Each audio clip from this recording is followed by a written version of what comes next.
Hello, everyone.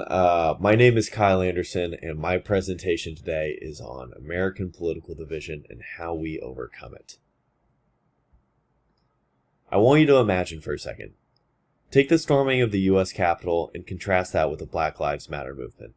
The people behind both movements sought to achieve what, in their minds, was their duty as American citizens, the duty to preserve life, liberty, and happiness, until the government fails to follow through on these ideals.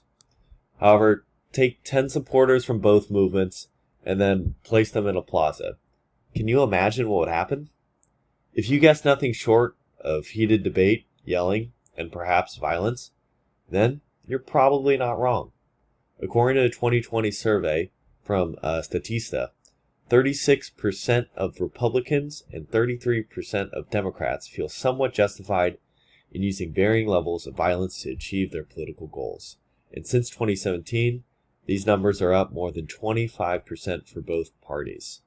So the question remains, how have we gone so wrong as a country where we feel the need to fight each other over politics?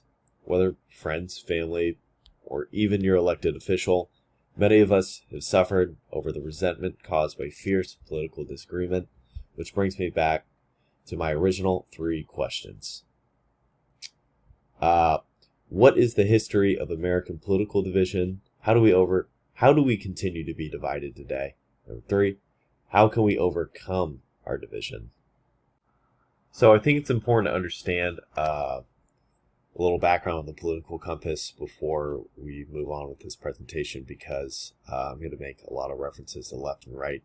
So left and right on the economic scale here just means how much the government plays a role in the economics of a society, and authoritarian, libertarian, it's more control over the social aspect. Libertarian is less control, more freedom to the body and the citizen.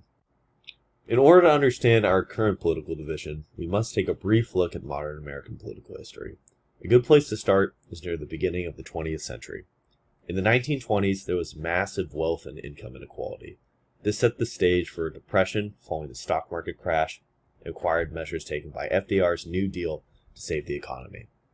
Following recovery from the depression, there was a large era of bipartisanship. Democrats and Republicans held many similar views on public policy, and crossing party lines was fairly common. However, due to the increasing force of the civil rights movement in the 50s and 60s, and the passage of the Civil Rights Act in 1964, there was a fracture between the Democratic and the Republican parties and their bases, which ultimately led to a phenomenon historically referred to as the Southern Switch. The Southern Switch is the cultural backlash the Democratic Party faced from their white Southern base for voting on progressive racial legislation, thus essentially causing the majority of Southern white voters to switch to the Republican Party. This fracture between the parties has held a lasting impact to this day and opened the door for a new kind of politics called movement conservatism. So you might be asking, what does that mean? Movement conservatism is a term coined by Nobel Prize economist Paul Krugman, which refers to the asymmetric rightward shift in the Republican Party executed by right-wing populism. The movement started in the 50s and was centered around conservative intellectual William F. Buckley's newspaper, The National Review, which argued for anti-communist foreign policy, deregulation of government, anti-unionism, and more. However, it was not until Reagan gave these ideas a platform with populist talking points that movement conservatism would be successful. Reagan would go on to be the first movement conservative elected as president, and he would pave the way for the future of his party. Today, the large majority of the Republican Party has shifted significantly further to the right, while the Democratic Party has seen a different effect since the Southern Switch. Left-wing populism in the United States never gained as much traction as right-wing populism post-1964. However, for brief background, preceding 1964, the American left was referred to as the New Deal left. As its name implies, Democrats of this era shared values of those accomplished by the New Deal, such as expanding government programs and boosting unionism. One famous left-wing populist representative of this era was former governor and senator of Louisiana, Huey Long, who advocated for huge government welfare programs. Just for a point of reference, this guy is very interesting. The Atlantic just wrote an article about him a couple years ago, calling him the left's Donald Trump. He used the political ambitions of Nixon, but actually had good goals for the people in mind. So if you want to do some research on him, very interesting figure. But fast forward to post 1964, and the New Deal left would be left behind and take the back seat to the Liberation left, which focused on tackling inequality based on race, and then later gender, sexuality, and the environment. Today, Democrats face a problem of division within their own party. There are many different factions of Democrats, ranging from moderates like Joe Biden and Kamala Harris to, and they're the majority, to a minority of progressives such as like Bernie Sanders and Elizabeth Warren. However, ideologically, the Democratic Party still largely disagrees with the Republican Party. That was a lot. But now that you have a basic understanding on the evolution of the two major American political parties, the question still remains. Why do we continue to be divided today? Why can't we just agree? Is it because one party is right and the other is wrong? Well, it depends on who you ask. So before you can start making fun of your stupid friend on Twitter, let's look into the things that divide us. I think in order to understand division between parties, we must first understand division between people. The first thing to understand is that evolutionarily, people are wired for bonding. Through time, human nature has developed the tendency to survive, belong, and become part of the group. And when our social position in that group is threatened, or we fall out of that group, our brains are wired in such a way that we can actually experience physical pain. So inherently, we desire to be part of the in-group and not the out-group. Secondly, confirmation bias, which is defined here as the tendency to interpret new evidence as confirmation to one's existing beliefs or theories. Like the religious person will look for evidence from their everyday life as proof that a God does in fact exist, while the atheist, on the other hand, will look for evidence in his life to prove that a God doesn't exist. They're already set in their beliefs, but they're just looking for evidence to confirm it. Thirdly, the last phenomenon is groupthink, where people strive for the consensus of the group, or in other words, even willing to set aside personal beliefs to adopt the opinion of the rest of the group. These three factors play a fundamental role in the psychological component of division in politics, and it happens all the time. For instance, in a survey of 800 social psychology professors carried out by Dr. Redding, he found that 43% of all professors in this survey and 81% of conservative professors said faculties favor hiring those with liberal views. It found that liberals outnumber conservative professors 20-1 in many departments. And finally, it also found strong statistical evidence that conservative academics must publish more to get the same jobs than their liberal peers.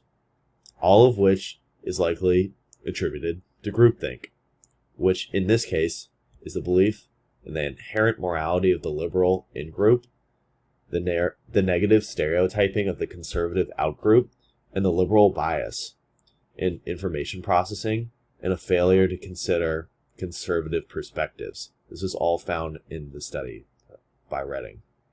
This is just one area where politics is dividing us. There are so many examples of people with certain ideological sets that find groups that they already agree with and then fight each other relentlessly, defending that group's belief.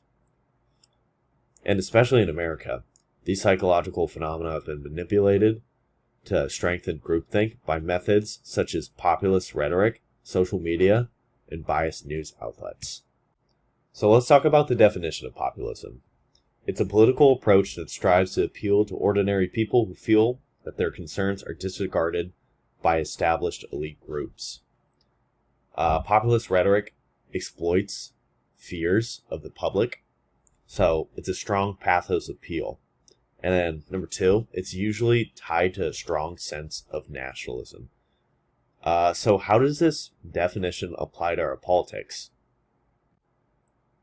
As stated before, Reagan successfully brought right-wing populism to the scene by tapping into American fears of communism and the welfare state.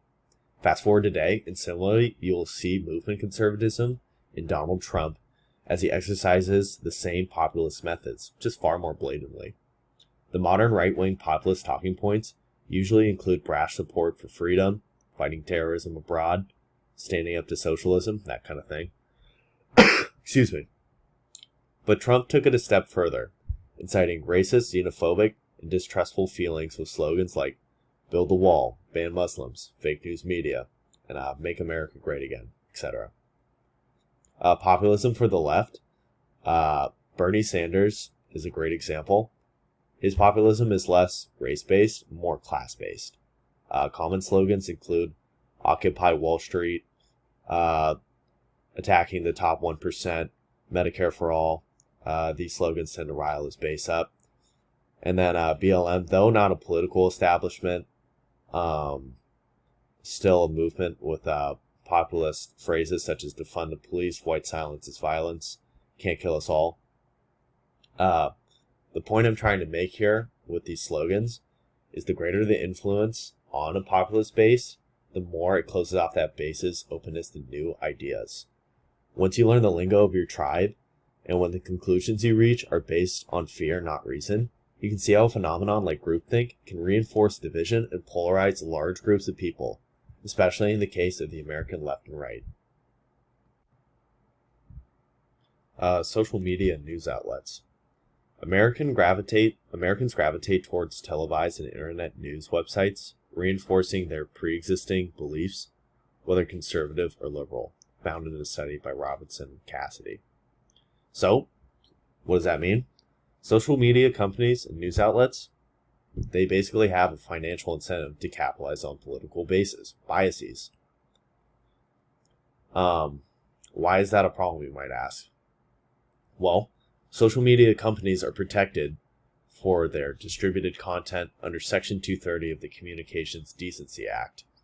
So, when a company or a news outlet or any kind of news organization tries to target certain bases of people with certain biases, and those people get caught up in a stream of information that only serves their confirmation bias and reinforces their own beliefs, further dividing us. However,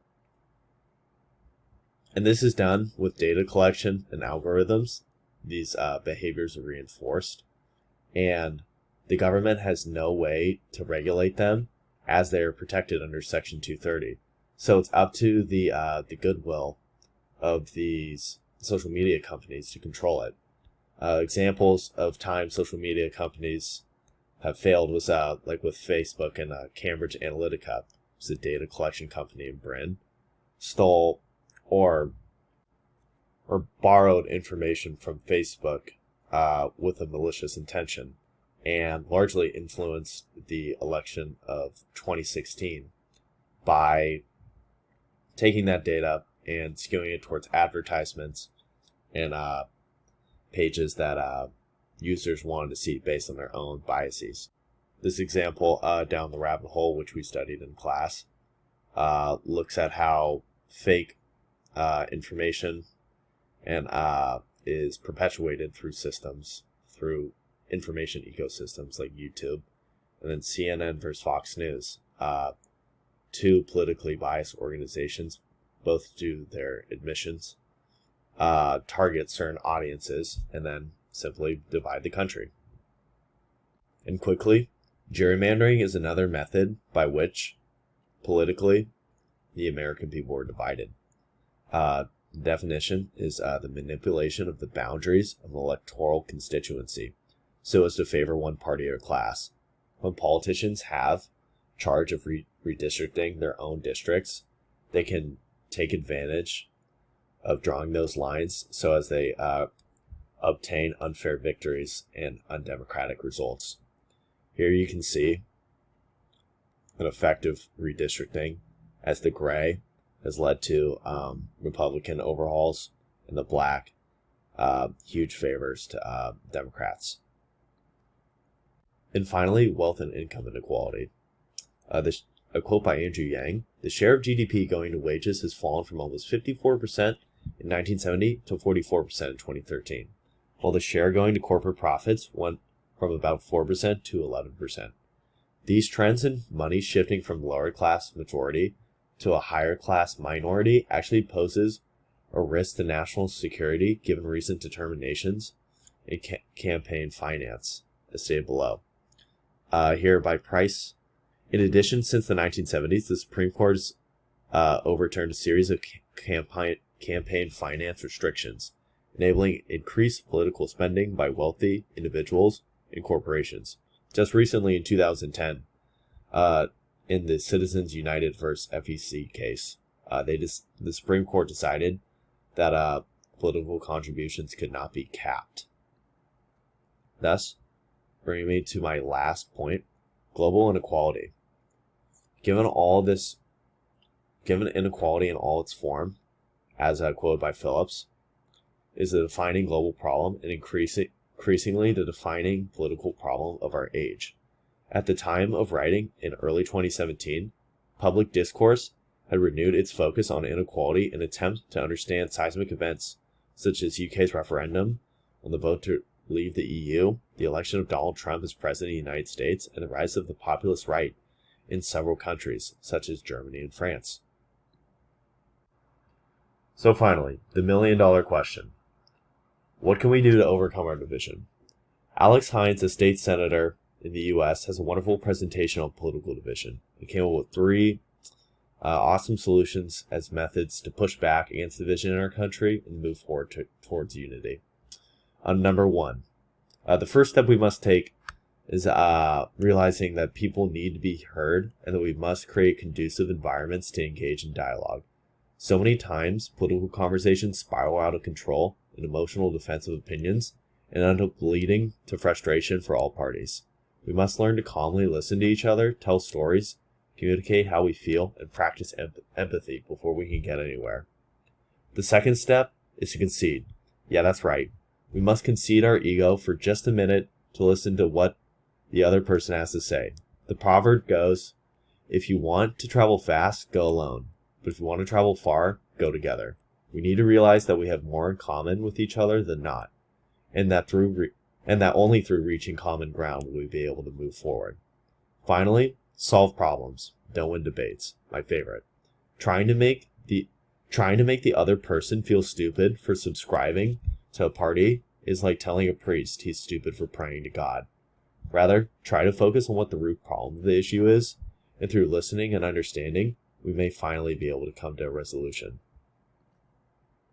Here's my works cited, and thank you for listening to my presentation.